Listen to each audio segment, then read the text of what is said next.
Welcome back, welcome back, welcome back. Welcome back to the Credential Show. I'm your host, Charles, and we have a great episode today. I want to start off by saying none of us really know who we are until things don't go our way.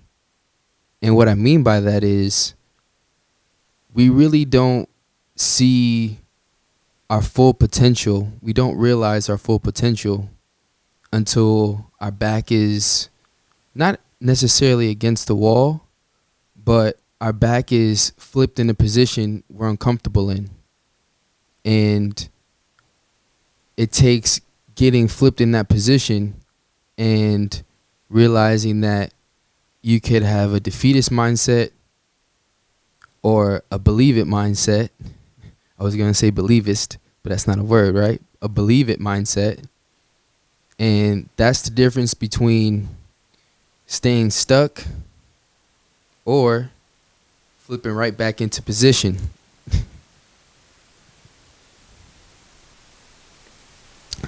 Now, I start off with that quote because today's episode's guest had a situation with their business where things needed to be taken care of, and now they are unfortunately unable to be a guest on the show and chop it up and share their story and their experiences.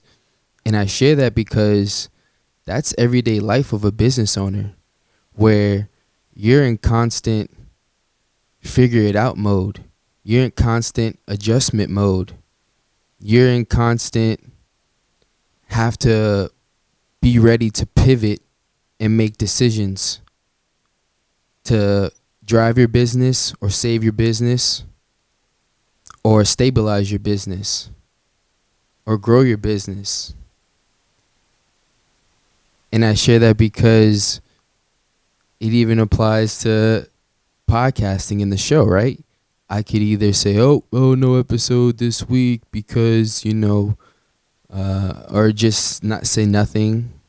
Or you can put out some content and someone said a very poignant statement. Forget if it's a podcast or an Audible book, where they said, the minute you feel like you have to share and hold information in, you don't know enough.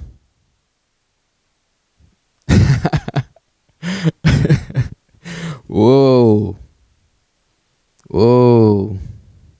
That's big boy talk. That's big girl talk. And I say that because that's just real. There is no explanation behind it, but that's just real. You're also getting me post Luka versus the Dallas Mavericks. I mean, not versus the Dallas Mavericks. That's me versus me. But Luka versus the Clippers. And personally, I have to give him a round of applause, because what he did is, well, it's banned in certain countries, like playoffs,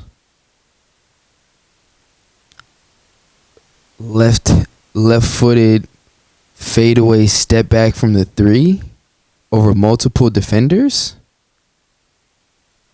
and the way he just, I'm taller than you and more skilled than you in terms of Patrick Beverly. I'm so sad I'm stumbling on the words because he's a Kevin Garnett disciple and I'm a Kevin Garnett disciple. But when you do that to a disciple of KG, and you just, words can't describe. It was, it was one of those. It really was one of those. So I'm excited to have this episode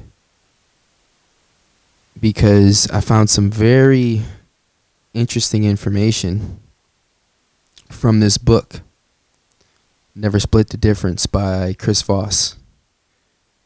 And this book has so many practical tips and tricks and mindset gems for everyday business, because I think we don't realize at the end of the day, no matter how you slice it, business is sales. Sales is business. You know, when people say I'm in the business, you're in the business of sales. And the marketing, the advertising, that's cool, but it's sales that pays the bills and provides the opportunity to build a marketing and advertising team.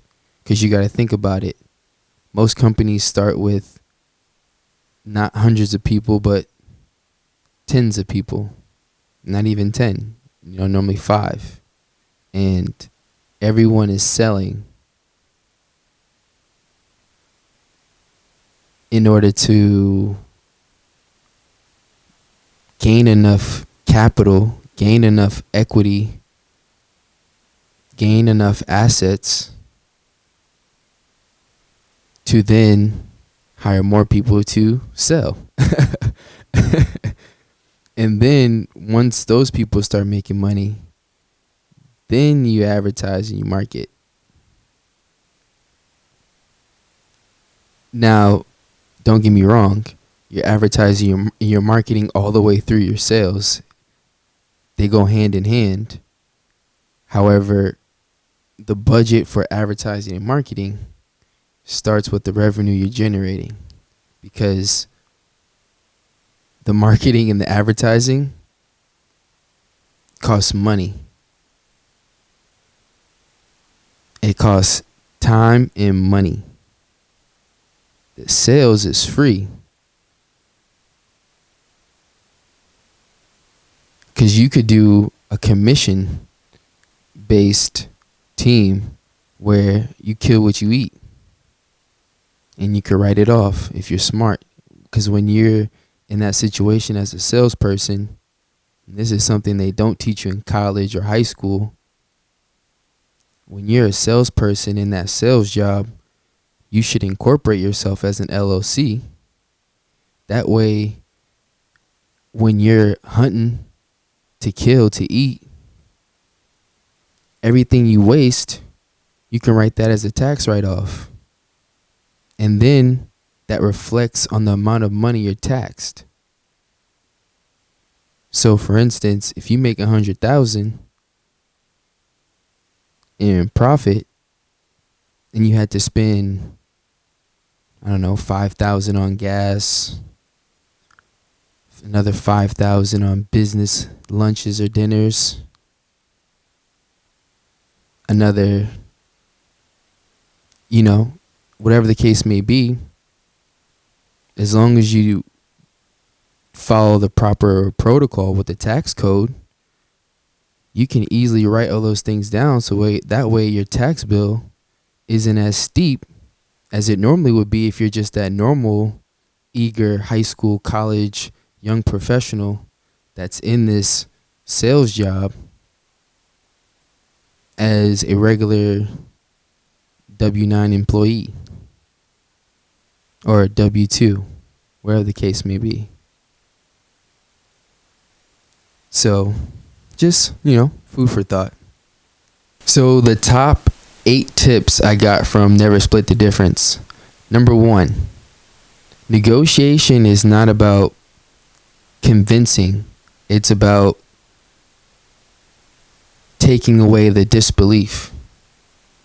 In other words, no one's gonna always, people buy products and services while not being 100% convinced all the time.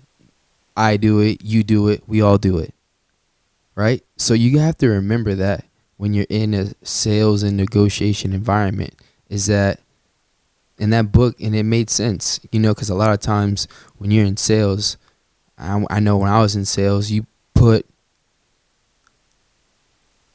all your feelings and emotions into it, and especially when you believe and you know something is the best or something that they should try, and it becomes emotional instead of logical or rational a lot of times, because when you get those no's, no matter what, they have an impact on you. And when you're new to it and you don't have proper coaching, they'll make you quit. They'll make you, all right, this isn't for me, because you don't really understand that sales is also human. Maybe psyche is a good word, or psychology, or human tendencies. Maybe is even a better word. In that, think about it. Anytime we buy something, even though we might want it on the first go, we're gonna say no when it gets offered to us, for the most part. Unless it's like a food, or a necessity, you're probably going to say no because you want to negotiate. You want to, all right, I know I want it, but let me see. So you have to remember that no that's the start of the negotiation. That's the start of the challenge. That's the start of the fun.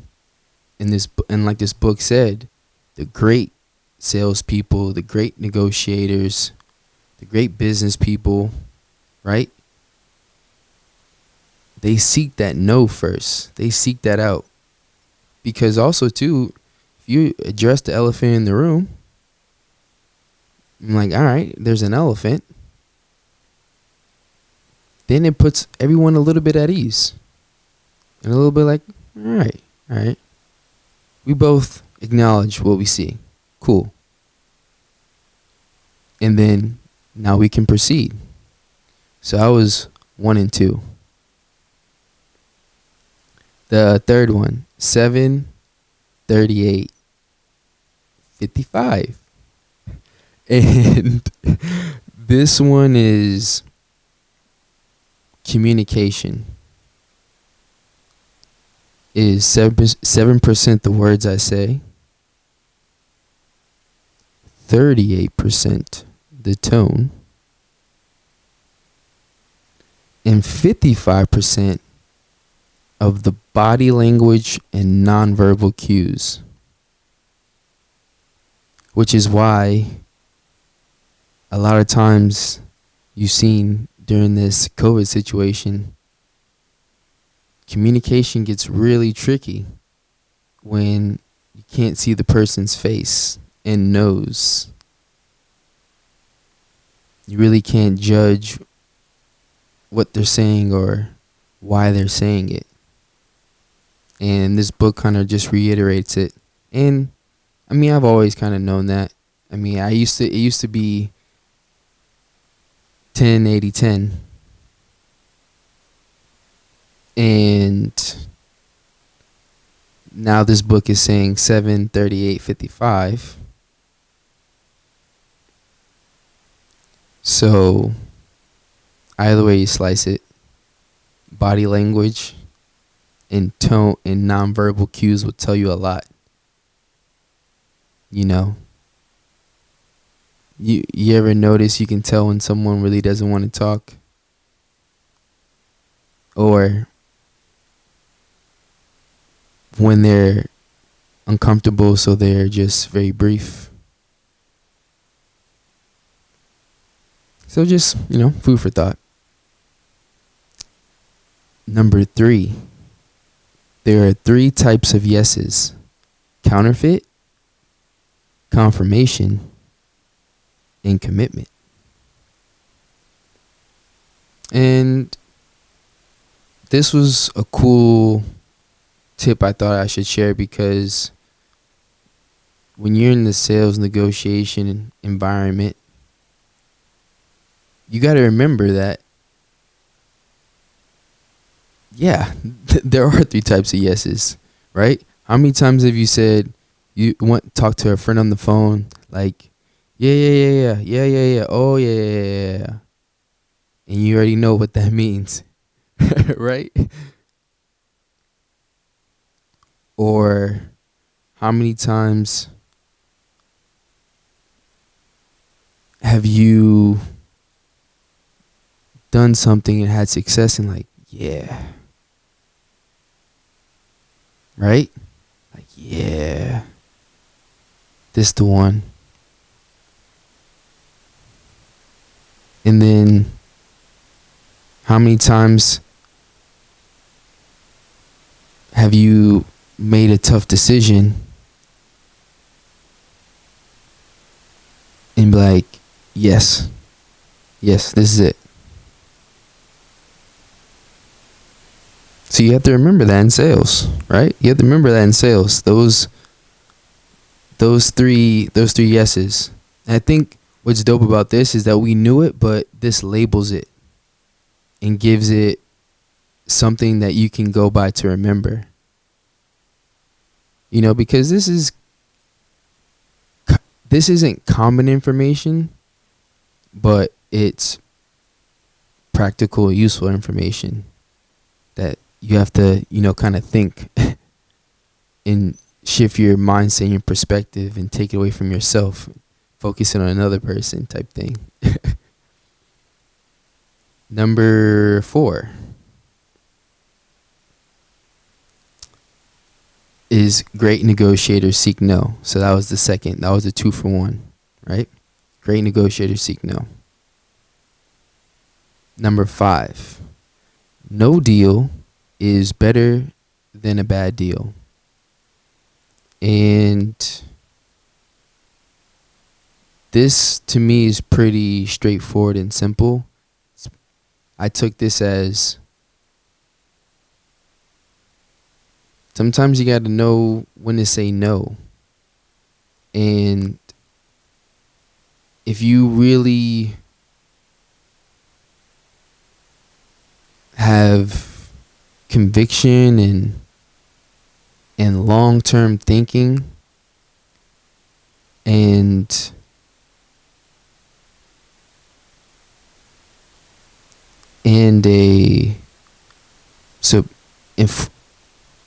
not an influential but informative team around you, then you have to know when to say no. Discernment. That's what they call it, right? Discernment. You got to know. And you know what that also includes too, and I'm realizing this due to Rudy Roo, the astrology guru. You got to trust your gut more, right? You got to believe in your gut. And when your gut is telling you something, you got to just rock with it. Because that gut is that third instinct, that higher power, telling you without telling you. So, another thing to think about. Number 6, people will take great risk to avoid losses than to make greater returns. And I was like, damn. Makes sense. Because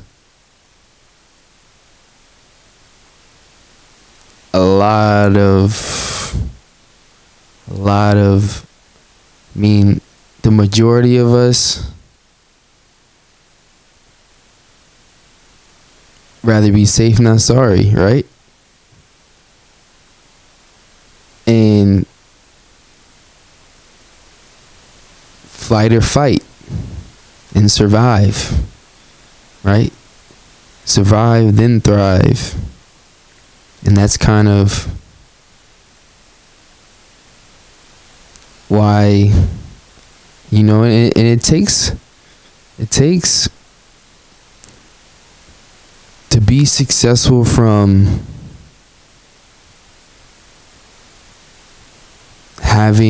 when you have not as many resources as you like. What's crazy is it takes even more sacrifice to really put you over the top.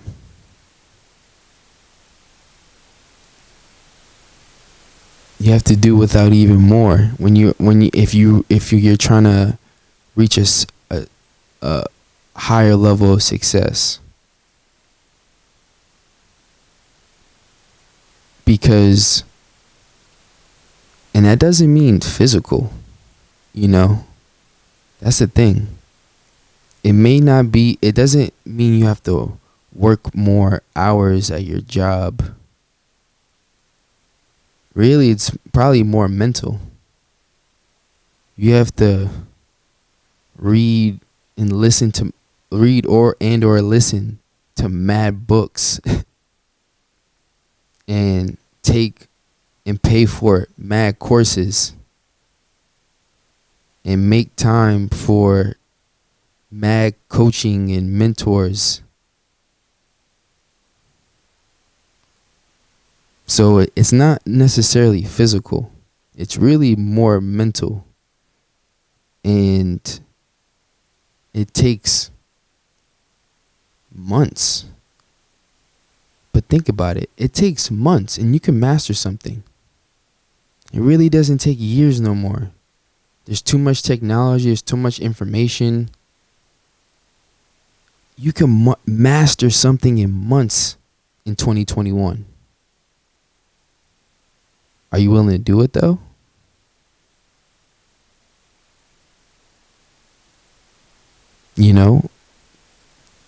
The opportunity's here. I'm trying to work my way into mastering podcasting and editing and producing in Photoshop. This is a one-man operation because I want to master how to do this. And am I a master? No. Right now? No. But I've only been doing it for months. The upside is I could become a master. The downside, there is no downside. So, more food for thought.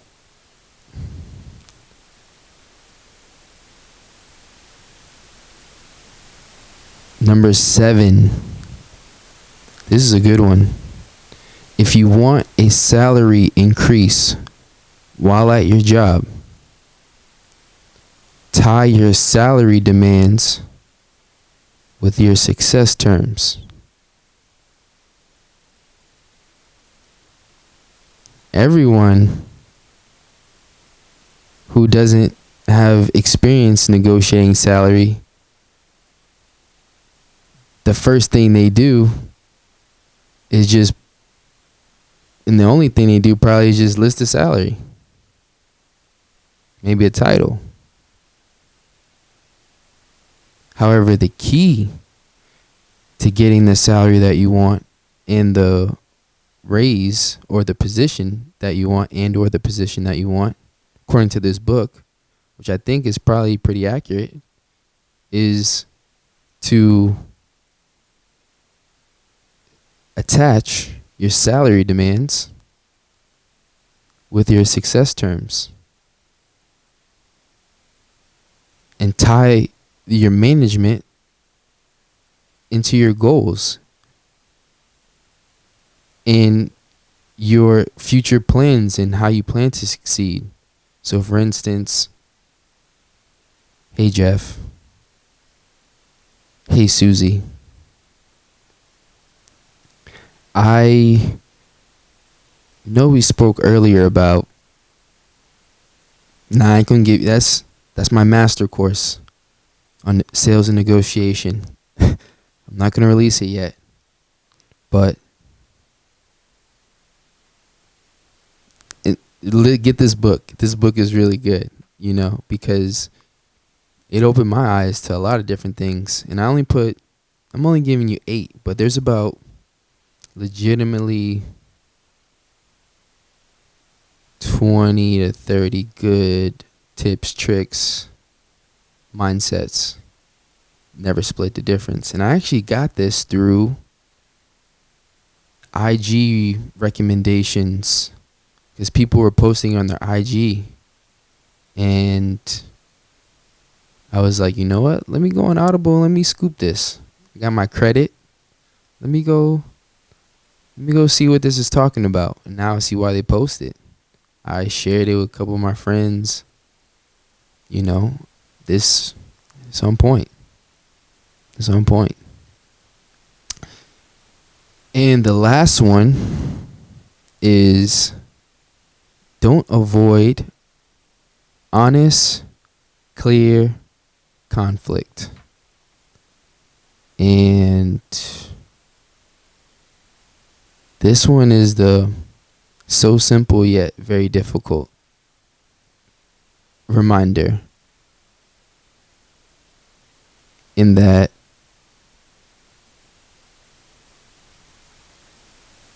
handle small problems while they're small and realize no one is really ever gonna really think how you think or believe how you believe. No one in your chart, no one in your astrology signs, no one in your organizations, your family, all that. We all think uniquely. So we have to realize that at any moment with any person over so many different things, there could be, and there probably will be, disagreement. And when that happens, like this book says, seek to understand, not seek to listen. Listen to understand, not listen to speak. We're all guilty of it. Listening just to get what you got to say off. So I think this book really hit it home that don't make the little things turn into big things in terms of conflict. Because that's how it explodes. Now, in other news, Joe Biden has said, I'm not going to use my executive orders to lower the student loan burden that millions of 17 to 18-year-old financially illiterate and brainwashed young people are right? So I say all that to say, yeah, he did not use his executive orders to lower the financial aid burden that we face, that through his National Community Service Initiative plan thoughts. And I wanted to bring this up because this is a great reminder of you have to keep the pressure on these political people to hold them accountable and even remind them of the things that you wanted and you voted for, or the things that not even that you wanted and you voted for, but the things that they were promising, or the things that you were assuming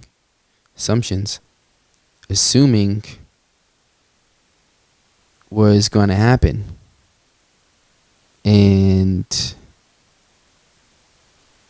now it's not happening, or now it's being pushed to the Congress. So that's why I also wanted to put it out, because now that the Congress has the opportunity to bring it up to legislation, and it looks like if Congress decides to bring it up to legislation that he's going to pass it, then that means that wherever these community organizers are that rally us to get us to vote, and wherever these organizers and rally people, and if you're so political, we need to keep that same energy, and we need consistent updates and consistent accountability and access to these people that we're supposed to endorse and vote for, and they get money out of our wages so they can meet our demands, or we put them in positions of power so they can meet our demands. Then hey, I really don't blame the everyday citizen. It's more like, hey, where are these community organizers and ralliers and political activists, that get all these people organized and rallied in line to vote? It's like, where y'all at during the regular season? Playoffs, I respect it, y'all out there, but regular season is, you need a good regular season to get to the playoffs. That's the key. You disrespect the regular season too much, you can't even make the playoffs. So whoever sees this, whenever you see this, reach out to your local congressperson and let them know, hey, I would greatly appreciate if you could support some lowering of some financial aid, student loan forgiveness. If you can support a bill that will reduce that personal bill that we face. Financial aid. You see how they give it to us too? Financial aid. We're coming to help break your back at the bank. Oh, man. And think about how crazy this is. You could file for bankruptcy,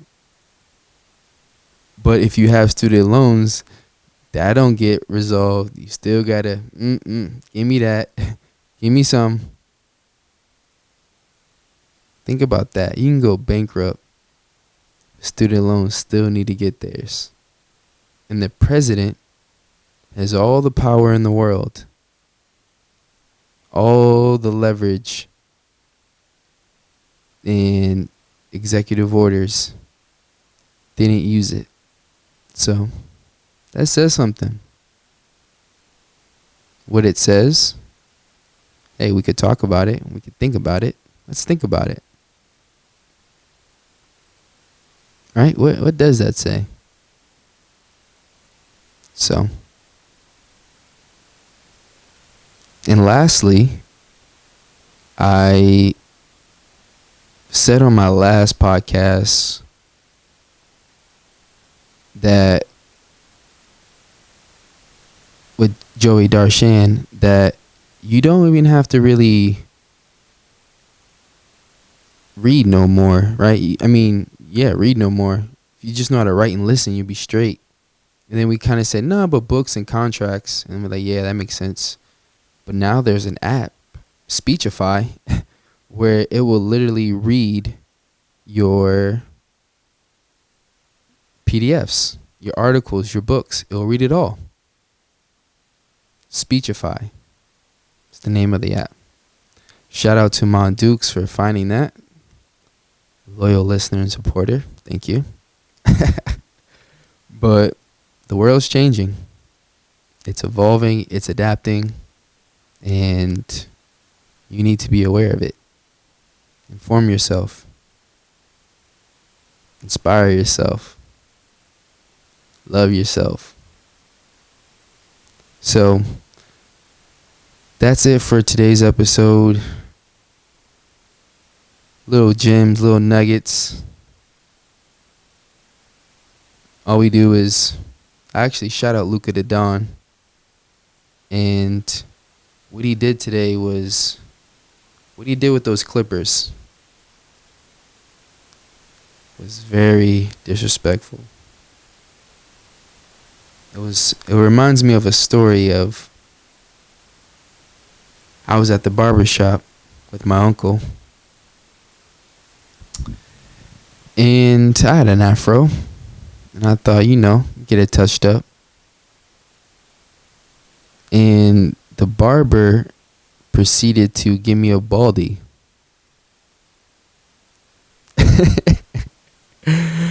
And that reminds me of what happened tonight with Luka the Don. He just gave the Clippers a baldy. And left just the mustache. Shaved all the beard off. Just left the mustache. And a soul patch. Oh, man. Thank you all for listening. Please review, leave some comments, leave some feedback, subscribe.